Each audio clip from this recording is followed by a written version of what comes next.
Hello students, मैं गरिमात्री हमारे YouTube channel पर आपका स्वागत करती हूँ। आज हम हिंदी भाषा का बड़ा ही इंटरेस्टिंग टॉपिक करने जा रहे हैं, यानी कि जिसका नाम है लिंग, जिसको हम बोलते हैं जेंडर। ये टॉपिक ना सिर्फ कॉम्पिटिटिव एग्जाम्स के लिए, बल्कि चाहे हम फर्स्ट क्लास से शुरू करें या हम 10th क्लास तक जाएं, कोई भी एग्ज़ाम हो कहीं भी जहाँ हिंदी बेस्ड एग्ज़ाम है, हर एग्ज़ाम्स के लिए मोस्ट इम्पॉर्टेंट है। इससे रिलेटेड एग्ज़ाम में क्वेश्चन मोस्टली आता है, लेकिन आसान होने के साथ साथ इस टॉपिक के अंदर कुछ बातें ऐसी हैं जो बच्चे छोड़ देते हैं, नहीं समझते। तो आज हम इस वीडियो के अंदर ऐसी ही बातों के बारे में, ऐसी ही चीज़ों के बारे में डिस्कस करेंगे और इस टॉपिक को कर रहे हैं। चलिए स्टार्ट करते हैं हमारा टॉपिक, लिंग यानी कि जेंडर। तो सबसे पहले लिंग यानी कि जेंडर है क्या, इसकी परिभाषा क्या है, तो हम लिखते हैं। तो शब्द के जिस रूप से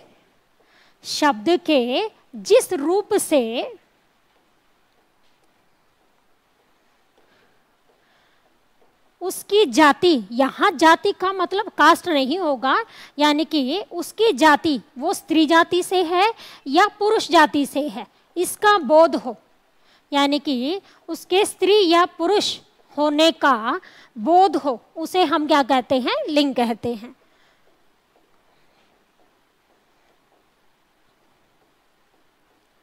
उसे लिंग कहते हैं, यानी कि उसको हम जेंडर कहते हैं।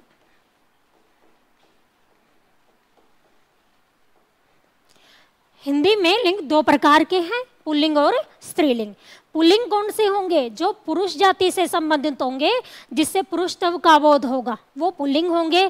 जिससे स्त्रीत्व का बोध होगा, वो स्त्रीलिंग कहलाते हैं। तो लिंग कितने प्रकार के हैं, दो प्रकार के हैं। पहला रहेगा पुल्लिंग, पहला शब्द हमारा पुल्लिंग रहेगा। दूसरा रहेगा स्त्रीलिंग, यानी कि पुरुष जाति का बोध कराने वाले शब्द क्या कहलाएंगे, पुल्लिंग कहलाएंगे। स्त्री जाति का बोध कराने वाले शब्द स्त्रीलिंग कहलाते हैं। अब यहाँ बच्चों के दिमाग में एक छोटी सी चीज आती है, क्या, पुल्लिंग और स्त्रीलिंग, इसके अलावा भी एक जेंडर माना जाता है, एक लिंग माना जाता है, जिसको हम क्या बोलते हैं, उभयलिंग, या जिसको नपुंसक लिंग के नाम से भी जाना जाता है। तो वो शब्द कौन से हैं, उसके अंदर कौन से आएंगे, क्या वो लिंग का पार्ट है, यानी कि उसके भेद में काउंट होगा, तो इस बात के ऊपर अभी डिस्कस करते हैं। तो सबसे पहली बात, लिंग के भेद अगर एग्जाम में पूछा जाए या हमें वैसे पता हो, तो लिंग के दो ही भेद होंगे, कौन कौन से, पुल्लिंग और स्त्रीलिंग। लेकिन कुछ क्वेश्चन ऐसे होते हैं, कुछ शब्द ऐसे होते हैं जो इन दोनों से बाहर हैं। जैसे इस बात को मैं एक छोटी सी स्टोरी के रूप में आपको समझाती हूँ। जैसे एक बार दो पिता पुत्र कहीं जा रहे थे, रास्ते में उनका एक्सीडेंट हो जाता है, तो कोई राहगीर का मतलब कोई राह चलने वाला आदमी उनको उठाकर हॉस्पिटल लेकर गया। वहां जाकर वो देखता है, डॉक्टर कहता है ये मेरा पुत्र है। तो अब यहाँ क्वेश्चन बन जाता है, वो डॉक्टर जो है उसका रिलेशन किसके साथ है, वो किसको कहता है कि ये मेरा पुत्र है।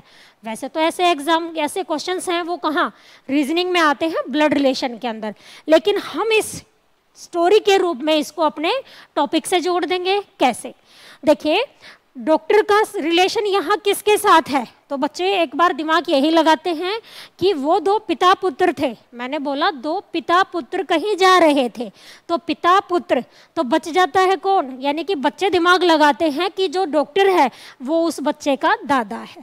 तो लेकिन ये भी नहीं हो सकता, क्यों, क्योंकि पिता पुत्र, अगर वो बच्चे का दादा है तो वो पुत्र नहीं कहेगा, वो उसको अपना पौत्र बोलेगा, क्योंकि पुत्र यानी कि बेटा और पौत्र है तो वो उसका बेटे का बेटा।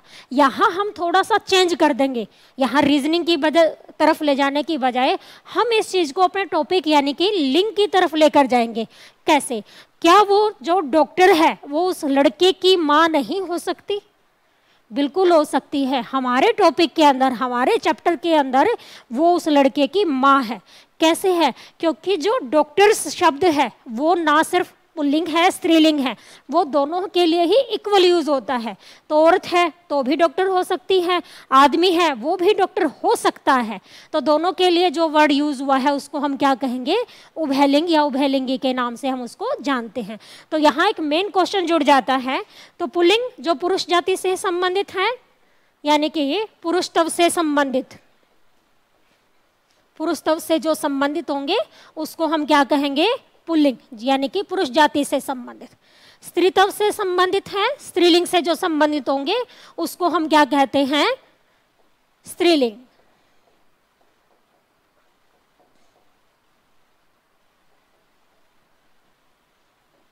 और तीसरा पॉइंट नहीं कहेंगे इसको लिंग का, इसको पार्ट 2 ही रहेंगे, लिंग के भेद 2 ही रहेंगे, लेकिन जो तीसरी चीज जुड़ जाएगी वो हमारी क्या है? उभयलिंग।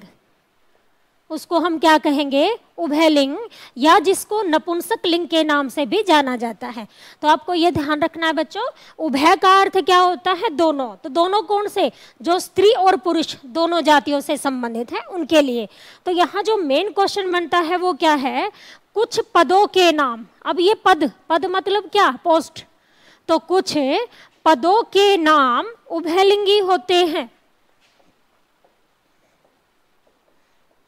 कुछ पदों के नाम उभयलिंग होते हैं, यानी कि वो पुरुष और स्त्री दोनों के लिए इकट्ठे एक ही तरह से यूज होते हैं। कौन कौन से होंगे?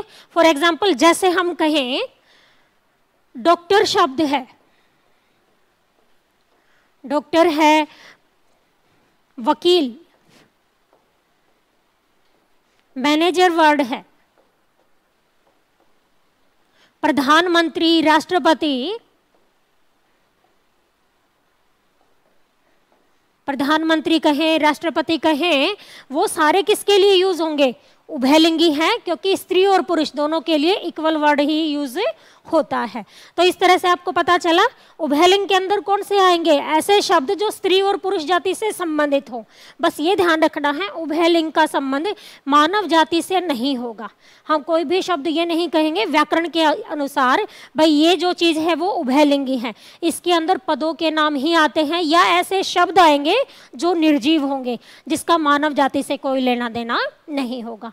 अब जैसे मैं एक शब्द कहूं हार, हार शब्द क्या है? पुल्लिंग है, स्त्रीलिंग है, उभयलिंग है, या इनमें से कोई नहीं? तो हमें कैसे पता चलेगा? वैसे तो सिंपल सी बात यही होती है, किसी भी शब्द को पुल्लिंग और स्त्रीलिंग छांटने के लिए हम क्या करते हैं?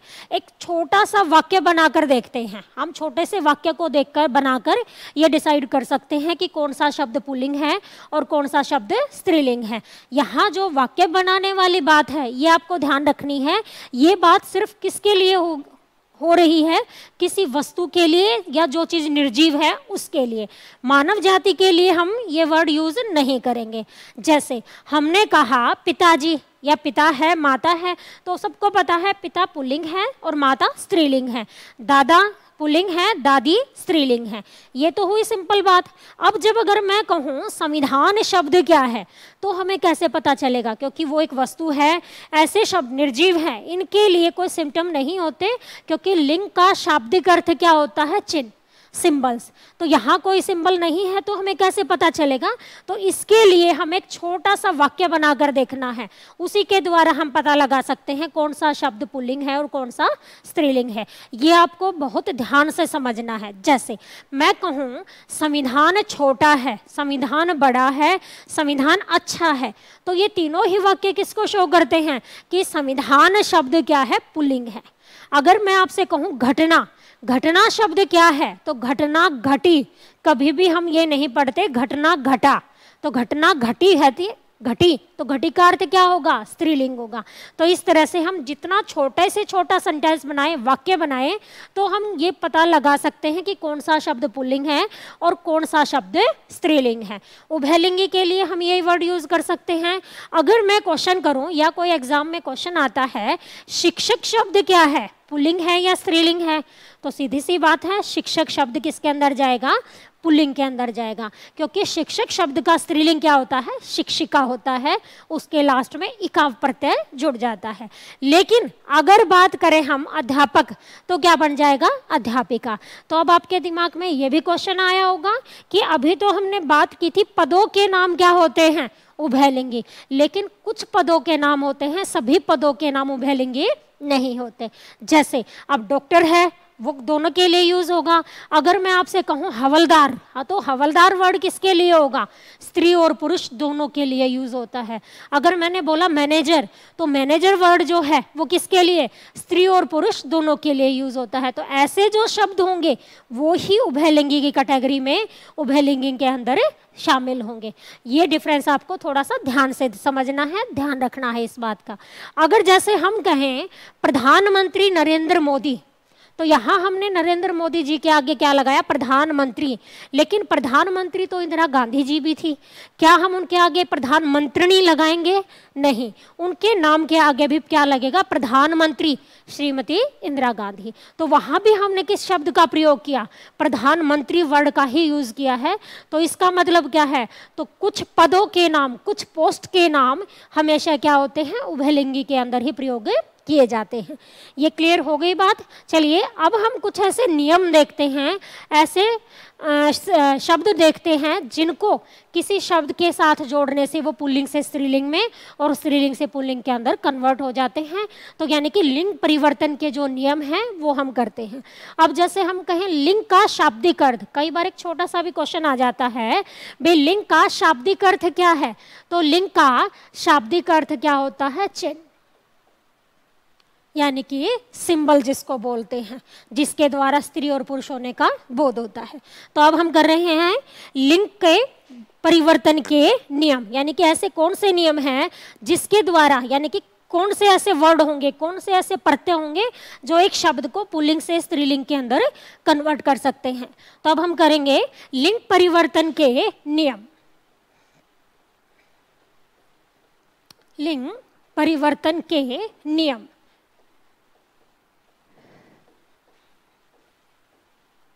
जैसे सबसे पहले हम कहते हैं आ प्रत्यय जोड़कर, यानी कि अगर किसी शब्द के साथ, बहुत सारे शब्द होंगे ऐसे जिसके साथ हम अगर आ प्रत्यय जोड़ देंगे तो वो पुल्लिंग से स्त्रीलिंग के अंदर कन्वर्ट हो जाता है। तो कौन से ऐसे शब्द हैं? तो पहला अपना जो रूल रहेगा, नियम रहेगा, वो क्या है? आ प्रत्यय जोड़कर, आ प्रत्यय जोड़कर। तो यानी कि अब ये प्रत्यय क्या है इसके बारे में बात करेंगे। प्रत्यय का अर्थ क्या होता है? जो शब्द के, यानी कि वे शब्दांश जो किसी शब्द के आदि में पीछे जुड़कर, अंत में जुड़कर उसके अर्थ में विशेषता ला दे, उसके अर्थ को परिवर्तित कर दे, उसको हम क्या कहते हैं? प्रत्यय कहते हैं। तो यहाँ पर हम प्रत्यय जोड़ेंगे कौन सा? आ प्रत्यय जोड़ेंगे। जैसे हम लिखें सूत, या हमने लिखा शिष्य, अनुज, शूद्र, वृद्ध, या हम लिखें सहोदर, अन्योदर, सहोदर कहें या अन्योदर कहें, अग्रज। तो ये ऐसे शब्द हैं। इसके अलावा बहुत सारे शब्द और भी हैं जिसके अंदर हम आ प्रत्यय जोड़ देंगे तो वो पुल्लिंग से स्त्रीलिंग के अंदर कन्वर्ट हो जाते हैं। या जैसे हम कहें बाल, देखिए सूत, सूत का अर्थ क्या होता है? बेटा। लेकिन अगर हमने इसके अंदर आ प्रत्यय जोड़ दिया तो आ प्रत्यय जोड़ते ही ये क्या बन गया? सुता। सुता की वर्ड किसके लिए यूज होता है? बेटी के लिए। शिष्य, तो हम क्या करेंगे? आ प्रत्यय जोड़ देंगे तो शिष्य में आ जुड़ेगा तो क्या हो जाएगा? शिष्या। अनुज, अनुज से क्या बन जाएगा? अनुजा, अनुज, अनुजा। शूद्र, तो शूद्र से शूद्रा, आ। वृद्ध, तो हम क्या कहेंगे? वृद्धा। सहोदर, सहोदर का अर्थ होता है सगा भाई, सह मतलब एक ही, उधर यानी कि पेट। जो सगे भाई हैं, जो एक ही पेट से जन्म लेते हैं, उसको क्या कहेंगे? सहोदर, यानी कि एक ही माँ की संतान। सहोदरा, उसको हम क्या कहेंगे? सगी बहन। सहोदर भाई के लिए यूज होगा, सहोदरा बहन के लिए यूज होता है। और आ जुड़ते ही ये पुल्लिंग से स्त्रीलिंग के अंदर कन्वर्ट हो गया है। अन्योदर, अन्योदर का अर्थ क्या है? जो दूसरी माँ के पेट से जन्म ले, जो हमारे चचेरे ममेरे भाई हैं या जो हमारे कजन्स जिसको बोलते हैं। तो अन्योदर किसके लिए? भाई के लिए यूज करेंगे। और अन्योदरा किसके लिए यूज करेंगे? बहन के लिए। अग्रज, बड़ा भाई। अग्रजा, बड़ी बहन। अनुज होगा तो अनुज छोटे भाई को बोलेंगे, अनुजा छोटी बहन। यहाँ ये शब्द मैंने लिखा है बाल, ये बड़ा ही इंपॉर्टेंट वर्ड है। कई बार एग्जाम में क्वेश्चन आता है बाल का स्त्रीलिंग क्या होगा, और ऑप्शन के अंदर बालिका भी होता है। तो कुछ बच्चे ज़्यादा जल्दी के चक्कर में बाल का बालिका लिखते हैं, लेकिन वो सही नहीं है। अगर बालक होगा तो हम बालिका लिखेंगे, लेकिन यदि है बाल तो हम बाला लिखेंगे, क्योंकि आ प्रत्यय जुड़कर पुल्लिंग से उसको स्त्रीलिंग के अंदर हम कन्वर्ट कर देते हैं। तो बाल का स्त्रीलिंग क्या होगा, बाला। लेकिन अगर बालिका हो बालक होता तो हम बालिका लिखते। क्लियर है, ये हमारा पहला नियम है। अब दूसरा जो नियम है, रूल है, वो क्या कहता है वो देखिए। अगला नियम क्या कहता है, ता को त्री बनाकर, ता को त्री बनाकर, यानी कि कुछ शब्द ऐसे हैं जिनके अंत में ता होगा तो उसको हम त्री में कन्वर्ट कर देंगे, तो वो भी पुल्लिंग से स्त्रीलिंग के अंदर चेंज हो जाता है। जैसे फॉर एग्जाम्पल, हाँ सबसे पहले हम एक एग्जाम्पल, एक शब्द लेते हैं नेता। तो नेता का स्त्रीलिंग क्या होता है, ये कई बार एग्जाम में क्वेश्चन आया है। तो नेता का स्त्रीलिंग, तो बच्चे कहते हैं नेता का स्त्रीलिंग तो कभी नहीं हमने सुना, कोई औरत है वो नेता है तो उसके आगे भी हम शब्द क्या जोड़ते हैं, नेता। लेकिन ये आपको ध्यान रखना है, जैसे हम कहते हैं अभिनेता, तो अभिनेता का स्त्रीलिंग क्या होगा, अभिनेत्री। तो वहां पर भी तो हमने नेता से क्या बना दिया, नेत्री। दोनों के आगे क्या जोड़ा था, अभी, क्योंकि वो अभिनय करते हैं, एक्टिंग करते हैं, तो इसलिए उनको अभिनेता और अभिनेत्री कहते हैं। अगर उनके नाम, उनके आगे से, उन शब्दों के आगे से हम अभी हटा दें तो क्या बचता है, नेता और नेत्री। तो ता को त्री बनाकर, यानी कि जिन शब्दों में ता जुड़े तो उसको हम त्री बना देते हैं। तो नेता, नेत्री। या जैसे हम कहते हैं विधाता,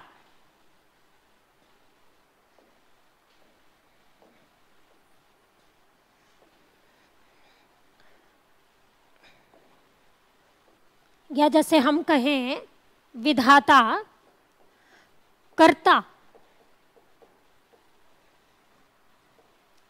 धाता, इस तरह के शब्द हैं। तो यहां पर भी ता है तो ता को हम किस में कन्वर्ट कर देंगे, त्री में। अभिनेता, अभिनेत्री भी। तो विधाता है तो क्या बन जाएगा, विधात्री। कर्ता है तो क्या बनेगा, कृत्री। धाता है तो धात्री।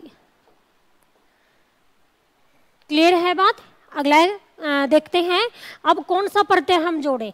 कई बार किसी शब्द के साथ आनी और किसी शब्द के साथ आनी प्रत्यय जोड़कर भी, आनी प्रत्यय जोड़कर भी हम पुल्लिंग से उसको स्त्रीलिंग के अंदर कन्वर्ट कर देते हैं। जैसे कौन से ऐसे शब्द होंगे, इंद्र,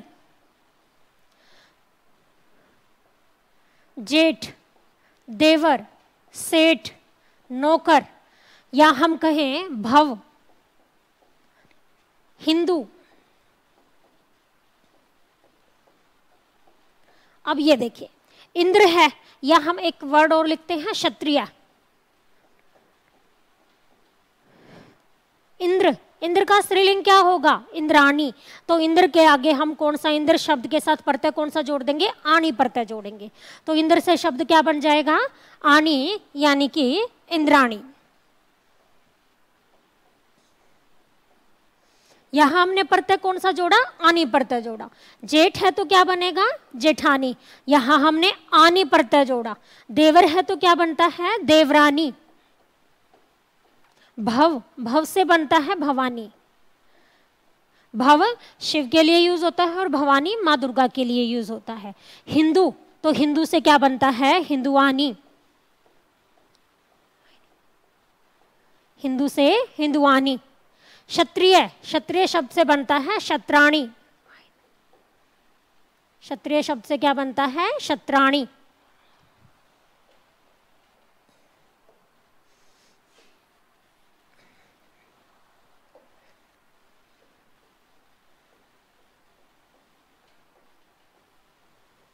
तो ये कौन से शब्द हो गए हैं, देखना सर।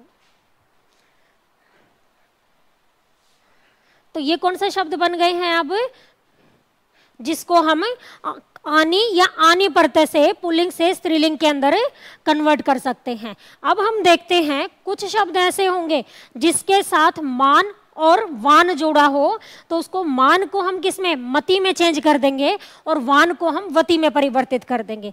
तो अगला नियम हमारा यही कहता है, मान को मति और वान को वति बनाकर, वान को वति बनाकर भी हम पुल्लिंग से उसको स्त्रीलिंग के अंदर चेंज कर सकते हैं, परिवर्तित कर सकते हैं। जैसे हम लिखें, सबसे आसान सा वर्ड है श्रीमान, या हम लिखें शक्तिमान, बलवान, आयुष्मान,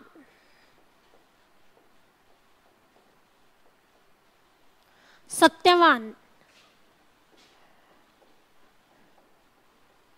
धनवान, पुत्रवान। बहुत सारे ऐसे शब्द होंगे जिसके साथ हमें वान या मान जुड़ा होगा, तो उसको चेंज करते समय हमें ये ध्यान रखना है किस शब्द के साथ हम क्या लगाएं।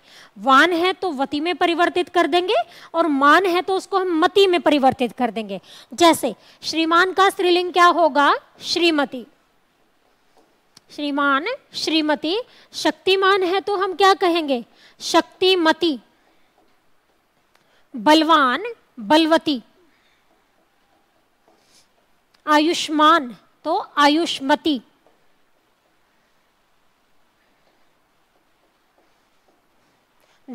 सत्यवान, सत्यवान का सावित्री नहीं होगा, ये भी ध्यान रखिएगा। कई बार हम सत्यवान और सावित्री वो दोनों हमने हिस्ट्री में पढ़े हैं, अपनी पुरानी कथाओं में सुने हैं, लेकिन सत्यवान का स्त्रीलिंग अगर पूछा जाए तो वो सत्यवती होगा, यानी कि सत्य बोलने वाला, सत्य बोलने वाली। उसको हम सावित्री से नहीं जोड़ेंगे, तो सत्यवान का क्या होगा, सत्यवती। धनवान का क्या होता है, धनवती, क्योंकि वहां वान जुड़ा है तो वती, और अगर मान जुड़ेगा तो हम उसको मति में चेंज कर देते हैं। तो ये हमारा अगला नियम है। चलिए आगे देखते हैं।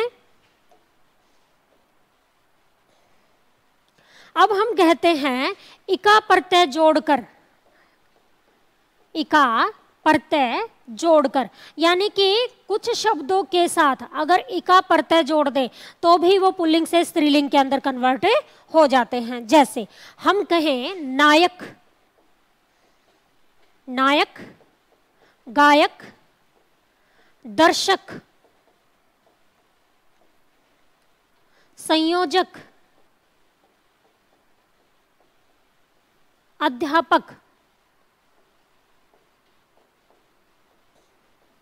अब ये शब्द हैं, इनके लास्ट में क्या है, अक प्रत्यय है, लेकिन अगर अक को हम इका बना दें तो वो पुल्लिंग से स्त्रीलिंग के अंदर कन्वर्ट हो जाते हैं, उसके अंदर परिवर्तित हो जाते हैं। देखिए नायक है तो हम क्या लिखेंगे, नायिका। अब नायक में इका प्रत्यय जुड़ा तो वो क्या बन जाता है, नायिका। गायक में इका प्रत्यय जुड़े तो वो क्या बन गया, गायिका। दर्शक तो क्या बन जाएगा, दर्शिका। नहीं तो बच्चे कहते हैं दर्शक है तो दर्शक का स्त्रीलिंग होगा ही नहीं, लेकिन होगा, यही नियम यहाँ काम करता है। तो दर्शक को हम क्या कहेंगे, दर्शिका। संयोजक है तो संयोजिका। परिचायक है तो परिचायिका। अध्यापक है तो अध्यापिका। शिक्षक, शिक्षिका। ये किस रूल के अकॉर्डिंग बने हैं, अक को इका प्रत्यय के अंदर परिवर्तित कर देंगे तो वो पुल्लिंग से स्त्रीलिंग के अंदर परिवर्तित हो जाता है। आगे देखिए, आगे हम कहते हैं इया प्रत्यय जोड़कर। ये तो हमने इका प्रत्यय जोड़ा था, अब हम बात करेंगे इया प्रत्यय जोड़कर, यानी कि अब हम इया जोड़ेंगे। जैसे चूहा, बूढ़ा, या हम कहें डिब्बा। चूहा है तो क्या बन जाएगा, चूहिया। लेकिन यहां आपको ध्यान रखना है, मात्रा छोटी हो जाएगी। बड़े ऊ की मात्रा है तो इसको हम किस में परिवर्तित कर देंगे, छोटी ई की मात्रा में परिवर्तित कर देंगे। जैसे हम कहें चूहा है तो क्या हो जाएगा, चूहिया। बूढ़ा है तो क्या बन जाएगा, बुढ़िया। डिब्बा है तो क्या बन जाएगा, डिबिया। चलिए आगे देखते हैं अगला नियम क्या कहता है। अगले नियम के अनुसार अगर किसी शब्द के साथ हम अनि जोड़ दें तो वो क्या परिवर्तित हो जाएगा, उसको हम किसके अंदर शामिल करते हैं। जैसे अगर हम कहें किसी शब्द के साथ, अब कोई भी शब्द लीजिए जिसके साथ कुछ शब्दों के साथ आइन प्रत्यय जोड़ दें, तो आइन प्रत्यय जोड़ देंगे तो वो भी परिवर्तित हो जाएंगे। जैसे अगला नियम यही कहता है, आइन प्रत्यय जोड़कर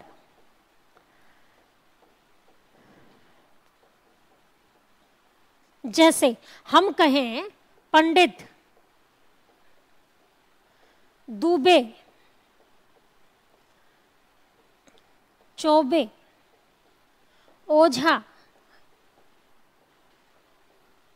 पंडा, तो ये शब्द हैं, इनके साथ अगर हम आइन प्रत्यय जोड़ दें तो वो पुल्लिंग से स्त्रीलिंग के अंदर भी कन्वर्ट हो जाते हैं। जैसे पंडित है तो क्या कहेंगे, पंडिताइन, पंडित से पंडिताइन। दुबे है तो क्या बन जाएगा, दुबाइन। यहाँ बड़े ऊ की मात्रा को हम छोटे ऊ की मात्रा में कन्वर्ट कर देंगे। चौबे है तो क्या बन जाएगा, चौबाइन। ओझा, ओझाइन। पंडा है तो पंडाइन। और अगर है गुरु, गुरु शब्द का स्त्रीलिंग पूछा जाता है तो गुरु शब्द का स्त्रीलिंग हो जाता है गुरुआइन। ये भी आपको ध्यान रखना है। चलिए अगला नियम देखते हैं। यानी कि ये जो नियम है, ये जो हम किसी भी शब्द के साथ प्रत्यय जोड़ रहे हैं, ये किस लिए, अब कई बार कंफ्यूजन होती है भी हमें क्या पता चलेगा किसके साथ कौन सा प्रत्यय जोड़े, तो वो हम अभ्यास के द्वारा सीखेंगे। क्योंकि हमें हिंदी पढ़नी आती है, हम बचपन से ही हिंदी को पढ़ रहे हैं, समझ रहे हैं, तो हमें पता चल जाता है बोलकर भी भाई ये शब्द सही है या नहीं है। बाकी हम अभ्यास कर रहे हैं क्योंकि ये टॉपिक बड़ा ही ईजी है, बड़ा ही इंटरेस्टिंग तरीके से मैं आपको इसको करवा रही हूँ। तो अगला देखिए, अब अगले नियम के अनुसार क्या है। अब कुछ शब्द ऐसे होते हैं जहां हम किसी शब्द के साथ इन्हीं प्रत्यय जोड़ दें। जैसे हंस है तो क्या बन जाएगा, हंसनी बन जाएगा। हाथी है तो क्या बन जाएगा, हथनी बन जाएगा। इस तरह से भी हम पुल्लिंग से स्त्रीलिंग के अंदर कन्वर्ट कर सकते हैं। अब यहाँ एक सिंपल सी बात और समझाना चाहूंगी। जैसे एक बार एग्जाम में क्वेश्चन आया था, कौवा, कौवा जिसको बोलते हैं हम, वो वर्ड है, इसका स्त्रीलिंग क्या होगा या इसका लिंग परिवर्तन करिए। तो बहुत से बच्चे ये सोचते हैं कौवा का जो स्त्रीलिंग होगा लिंग परिवर्तन करेंगे तो क्या आता है, कोयल आता है। लेकिन ये सही नहीं है। क्यों नहीं है, क्यों, क्योंकि कौवा अलग प्रजाति है और कोयल प्रजाति अलग है। ये दोनों एक पेयर के रूप में, एक जोड़े के रूप में नहीं है। दोनों की ही प्रजाति क्या है, अलग अलग है। लेकिन कुछ शब्द ऐसे हैं जब उसको हम पुल्लिंग से स्त्रीलिंग में कन्वर्ट करते हैं तो वो हम नर या मादा जोड़कर करते हैं। तो ऐसे शब्द जहां नर या मादा लगाना पड़े वो कौन से हैं और उनको हम कैसे चेंज करें उसके बारे में भी समझते हैं। तो कुछ शब्दों के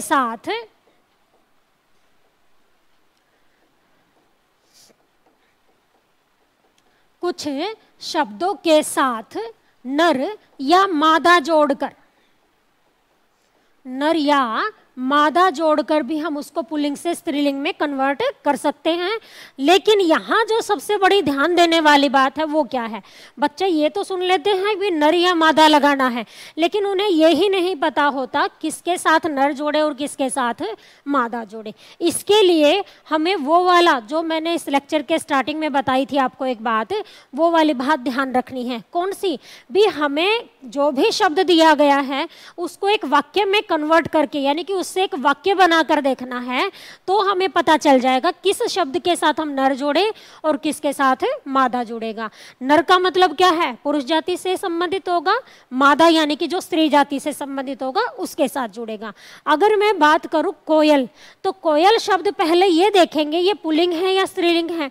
तो बचपन से ही हम पढ़ते आए हैं, सुनते आए हैं, कोयल कूकी, कोयल कूकती है, मीठा गाती है। तो कूकती है तो किस चीज को शो करता है, स्त्रीलिंग का बोध करा रहा है। तो यानी कि कोयल जो शब्द है वो क्या है, स्त्रीलिंग है। तो इसके जो अपोजिट में हम लिंग परिवर्तन करेंगे तो वहां हम क्या लगा देंगे, नर कोयल लगा देंगे। कौवा जो वर्ड है वो क्या है, पुल्लिंग है।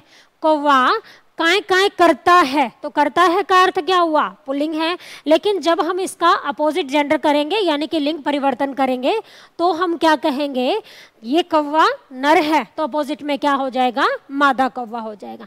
तो चलिए देखते हैं, जैसे हमने कहा कोयल, या हम कहें खरगोश,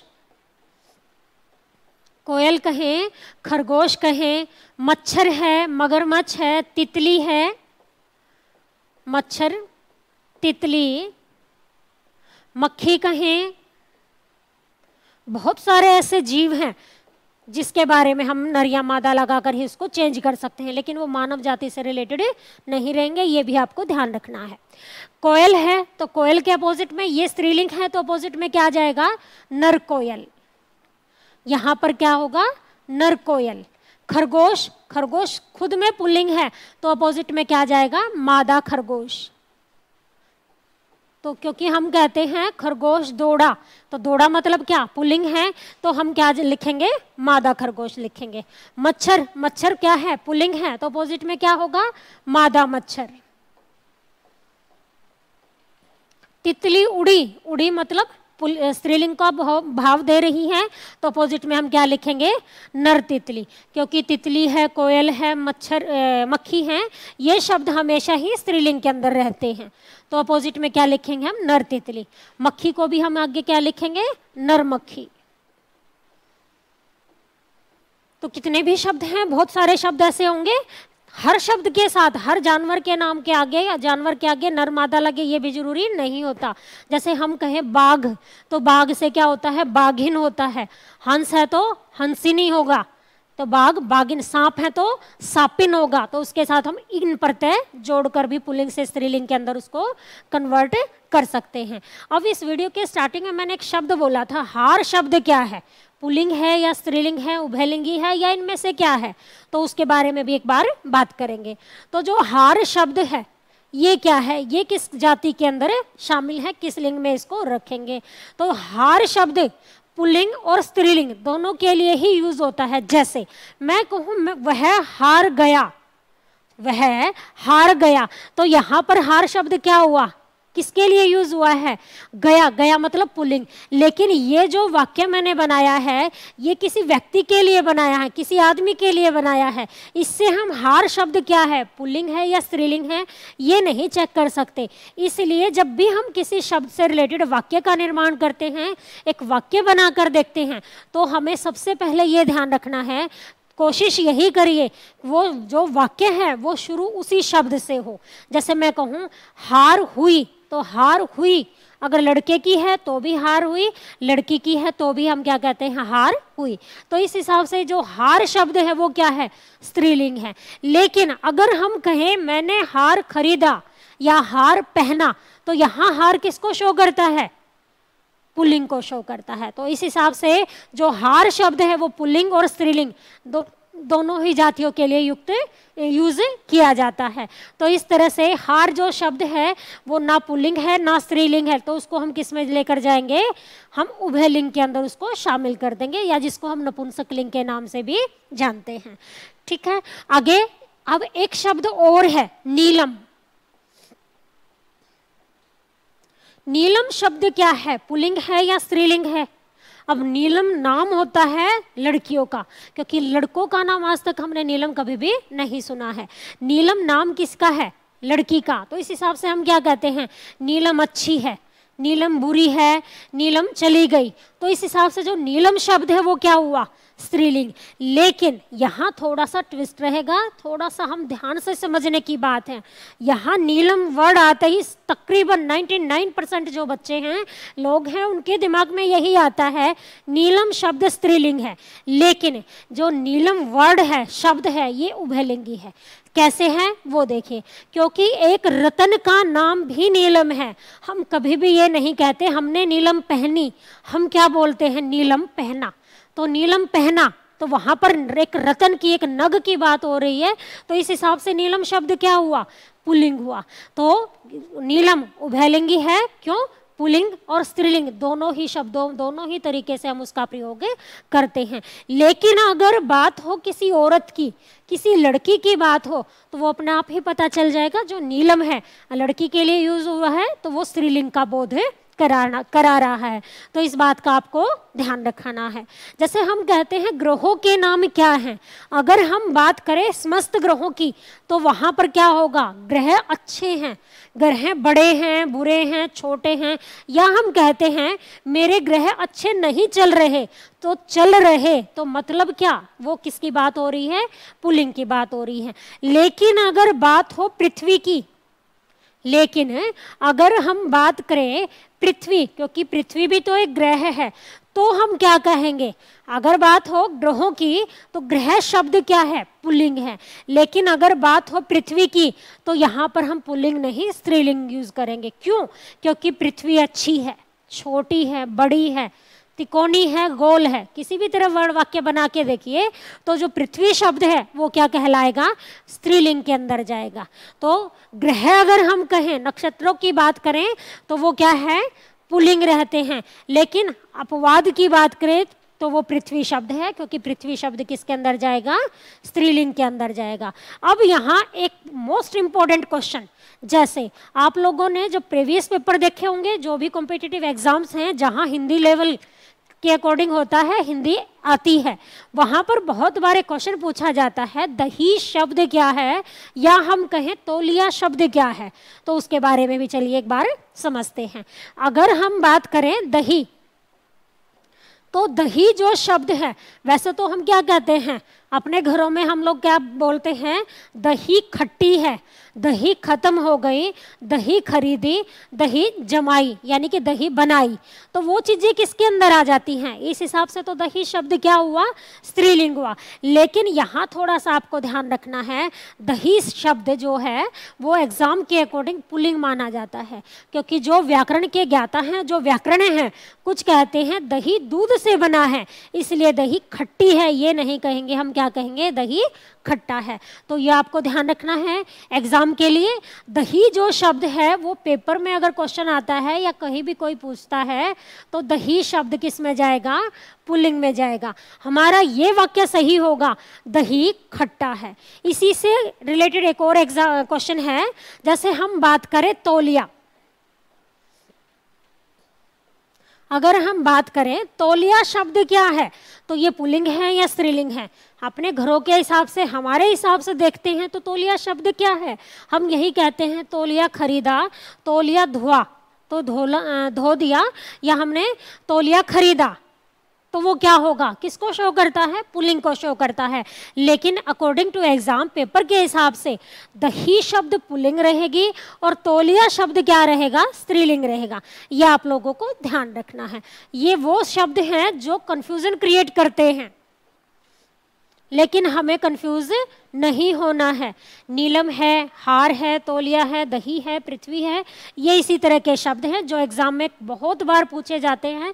इसीलिए मैंने कहा था ये टॉपिक क्या है, इंटरेस्टिंग भी है, सिंपल भी है, बट मोस्ट इंपॉर्टेंट टॉपिक रहेगा। चलिए आगे और देखते हैं। जैसे एक बार एग्जाम में क्वेश्चन आया था भी, कौन सा, कोयल, 4 ऑप्शन हमें दिए गए थे, कोयल, तितली, मछली या टिकट, यानी कि चौथा ऑप्शन था वो जो था वो था टिकट। अब पूछा जाता है इनमें से कौन सा शब्द सदैव स्त्रीलिंग नहीं रहता, इनमें से कौन सा शब्द हमेशा यानी कि सदैव स्त्रीलिंग नहीं होता। तो देखिए कौन सा होगा, वही रूल अपनाएंगे हम, चारों शब्दों से रिलेटेड एक वाक्य बना के देखेंगे, उसके हिसाब से क्लियर हो जाता है भी कौन सा शब्द पुल्लिंग है, कौन से शब्द स्त्रीलिंग है। अभी थोड़ी देर पहले हमने बात भी की है, कोयल शब्द क्या है, स्त्रीलिंग है, क्योंकि 2 मिनट पहले ही हमने बात की है। कोयल के आगे हम क्या लगाते हैं, नर कोयल, क्योंकि कोयल कूकी, कोयल उड़ी, ये हम बचपन से ही सुनते आए हैं। तो इस हिसाब से कोयल शब्द क्या हुआ, स्त्रीलिंग हुआ। अगर हम बात करें तितली की, तितली उड़ती है, तितली उड़ी, तो हम बचपन से भी पोएम सुनते आए हैं। या हम कहें मछली, मछली जल की रानी है, तो ये चीजें हम छोटे थे तब से ही यूज कर रहे हैं, और अभी थोड़ी देर पहले भी जैसे बात हुई थी। तो ये शब्द तीनों ही क्या हैं, हमेशा ही स्त्रीलिंग में प्रयुक्त होने वाले शब्द हैं। तो सदैव स्त्रीलिंग में प्रयुक्त होने वाले शब्दों में इनकी भी गिनती होती है। या हम बात करें मक्खी की, तो वो भी क्या है, स्त्रीलिंग के अंदर शामिल है। अब हम हमारा चौथा ऑप्शन देखते हैं जो कि है टिकट। अब यहाँ देखते हैं, अब सेंटेंस बनाएंगे, वाक्य बनाएंगे, तो बच्चे कहते हैं टिकट खरीदी, तो टिकट खरीदी भी होती है, टिकट खरीदा भी होता है। तो इस तरह से जो यहाँ हमारा जो आंसर होगा, उत्तर होगा, कोयल, मछली, तितली, ये किस में जाएंगी, स्त्रीलिंग में। और जो टिकट शब्द है उसको हम किसके अंदर लेकर जाएंगे, पुल्लिंग के अंदर लेकर जाएंगे। क्यों? क्योंकि जो टिकट शब्द है उसको हम दोनों ही वर्डिंग में यूज करते हैं। क्योंकि जब भी हम कॉम्पिटिटिव एग्जाम्स की बात करते हैं, वहाँ सारा जो डिपेंड करता है वो किसके ऊपर डिपेंड करता है, ऑप्शन के ऊपर डिपेंड करता है। अगर हमारा ऑप्शन यहाँ मछली की जगह है, मछली नहीं होता, अगर होता बुढ़ापा, और आपसे क्वेश्चन किया जाए इनमें से कौन सा ऐसा शब्द है जो स्त्रीलिंग नहीं है, या कहा जाए पुल्लिंग शब्द का चयन करें, तो हमारा उत्तर क्या होता, हमारा आंसर क्या होता। तब हम टिकट को किसके अंदर मान लेते, हम इसको स्त्रीलिंग के अंदर मानते। हम किसको पुल्लिंग कहते हैं, बुढ़ापा। क्यों? क्योंकि बुढ़ापा जो शब्द है वो हमेशा ही पुल्लिंग के अंदर शामिल होता है। हम कहते हैं बुढ़ापा आया, तो किसी आदमी में बुढ़ापा आया तो भी वो आया ही रहेगा, किसी औरत में बुढ़ापा आया तो भी वो क्या होगा, स्त्रीलिंग पुल्लिंग के अंदर ही शामिल होगा। तो इस हिसाब से हमारा जो आंसर है, उत्तर है, अब क्या बन गया, बुढ़ापा। अब हमने टिकट को किसके अंदर शामिल कर दिया है, स्त्रीलिंग के अंदर शामिल कर दिया है। तो ये छोटी छोटी बातें हैं जो आपको ध्यान रखनी है। अब एक क्वेश्चन और लेंगे, जैसे मैं कहूं नर्मदा, कावेरी, सिंधु या तांदुला, ये भी एक एग्जाम में क्वेश्चन आया था। तो ये देखिए, नर्मदा, कावेरी, सिंधु और तांदुला, ये चार शब्द हैं। इनमें से कौन सा ऐसा शब्द है जो सदैव स्त्रीलिंग में प्रयुक्त नहीं होता है। यानी कि चारों ऑप्शन देखकर आपको क्लियर करना है कि इनमें से ऐसा कौन सा शब्द है जो पुल्लिंग में भी यूज होता है। तो देखिए, अब बच्चे सोचते हैं कि चारों ही नदियों के नाम हैं, और नदी शब्द क्या है, नदी बहती है। अगर बात हम करें नदी की, तो नदी शब्द क्या है, बहती है। तो बहती है मतलब क्या, स्त्रीलिंग का बोध हो रहा है। लेकिन हम बात करें नर्मदा, कावेरी, सिंधु, तांदुला, चारों ही नदियां हैं, तो इस हिसाब से तो क्या हुई, सारी की सारी ही स्त्रीलिंग के अंदर कन्वर्ट मानी जाएंगे, यानी कि स्त्रीलिंग के अंदर शामिल है। लेकिन अब हमें आंसर थोड़ा सा ध्यान से करना है, क्योंकि हमारे पास आंसर ये नहीं है इनमें से कोई नहीं। क्यों? क्योंकि कोई ना कोई इनमें है जो पुल्लिंग का बोध भी कराता है, हमेशा सदैव स्त्रीलिंग के अंदर शामिल नहीं होता। तो वो कौन सा शब्द होगा यहाँ, वो शब्द हमारा होगा सिंधु। क्यों? वैसे तो सिंधु नदी है, सिंधु नदी बहती है। हम सिंधु घाटी लगाएं तो भी हम क्या कहते हैं, सिंधु घाटी बड़ी थी, छोटी है, बड़ी है, जो भी हम लिखें तो सिंधु घाटी कहें तो भी स्त्रीलिंग है। सिंधु सभ्यता की बात करें तो भी स्त्रीलिंग है। लेकिन यहाँ हमें थोड़ा सा और ध्यान रखना है, क्या, सिंधु जो शब्द है वो समुद्र के लिए भी प्रयोग होता है। तो यहाँ सिंधु का अर्थ हम क्या लगा लेंगे, समुद्र लगा लेंगे। यहाँ सिंधु का अर्थ अगर हम समुद्र लगाकर चलें तो इस हिसाब से आंसर हमारा क्या हुआ, उत्तर क्या बना, तो नर्मदा, कावेरी, तांदुला, ये तीनों ही हर हालत में क्या रहेंगे, स्त्रीलिंग रहेंगे। लेकिन सिंधु शब्द किसके अंदर यूज हुआ है, समुद्र के लिए यूज हुआ है। तो यहाँ पर हम किसका प्रयोग करेंगे, सिंधु। हमारा उत्तर क्या होगा, सिंधु, क्योंकि ये क्या है, अब हमने इसको पुल्लिंग मान लिया है। तो इस तरह से आपको थोड़ा सा ध्यान रखना है, बड़ा ही इजी टॉपिक है, मोस्ट इंपॉर्टेंट रहेगा हर एग्जाम के लिए, चाहे वो कॉम्पिटिटिव एग्जाम है या हमारे एजुकेशनल कोई भी जहाँ हिंदी बेस्ड होता है। या हिंदी का कोई भी लेक्चर होता है किसी भी चीज़ के अंदर। तो इस टॉपिक के अंदर यानी कि इस वीडियो के अंदर हमने क्या सीखा भाई, लिंग क्या है, लिंग का शाब्दिक अर्थ क्या है, चिन्ह है। शब्द के जिस रूप से स्त्री पुरुष का बोध उसको हम लिंग कहेंगे। उभयलिंगी कौन से शब्द होते हैं वो आपको ध्यान रखना है, क्योंकि बहुत सारे ऐसे शब्द हैं जो उभयलिंगी होते हैं और पुल्लिंग और स्त्रीलिंग के अंदर कंफ्यूजन क्रिएट करते हैं। इनमें से एक शब्द लीजिए, पुलिस। अब मैं आपसे कहूँ पुलिस शब्द क्या है, पुल्लिंग है, स्त्रीलिंग है, उभयलिंगी है, या इनमें से कोई नहीं? तो एकदम से जो बच्चों के दिमाग में आंसर आता है किसको सुनकर कि थोड़ी देर पहले मैम ने बताया था कि कुछ पदों के नाम क्या होते हैं, उभयलिंगी होते हैं। तो यहाँ पर जो पुलिस शब्द है वो किसके लिए यूज होगा, यानी किस कैटेगरी में जाएगा? तो हम उस बात को सोचकर पुलिस वर्ड किसके अंदर सोच रहे हैं, उभयलिंगी के अंदर। लेकिन मैंने एक दूसरी बात भी बताई है, क्या? हम एक वाक्य का निर्माण करके देखेंगे। क्यों? क्योंकि जो पुलिस है, मैंने क्या कहा था, कुछ पदों के नाम क्या होते हैं, उभयलिंगी होते हैं। लेकिन जो पुलिस शब्द है वो एक पद का नाम नहीं है, वो तो एक विभाग है, एक डिपार्टमेंट की बात हम कर रहे हैं। अगर मैं इंस्पेक्टर की बात करूं, हवलदार की बात करूं, सिपाही की बात करूं, तो वो क्या है, उभयलिंगी के अंदर जाएगा। लेकिन अगर हम बात करें सेना की या पुलिस की, वो किसके अंदर शामिल होंगे, स्त्रीलिंग के अंदर। क्यों? वाक्य बनाकर देख लीजिए। जैसे हम क्या कहते हैं, पुलिस बुलाई, सेना आई। तो पुलिस के आगे भी हमने क्या बुलाया, शब्द जोड़ा, वाक्य क्या बनाया, पुलिस आई। तो आई शब्द किसको शो करता है, स्त्रीलिंग का बोध कराता है। लेकिन अगर हम कहें सेना आई, सेना बुलाई, तो भी किसका बोध हो रहा है, स्त्रीलिंग का बोध हो रहा है। तो इस तरह से हम वाक्य बनाकर भी हम देख सकते हैं कौन सा शब्द पुल्लिंग है, कौन सा शब्द स्त्रीलिंग है। तो आपको ये बात क्लियर हो गई होंगी। तो आज के लिए इतना ही, यानी कि ये टॉपिक आपको समझ में आ गया होगा। अगर आपको वीडियो अच्छी लगी तो हमारे चैनल को लाइक, शेयर और सब्सक्राइब करना ना भूलें। अगली वीडियो में मिलते हैं, तब तक के लिए थैंक यू।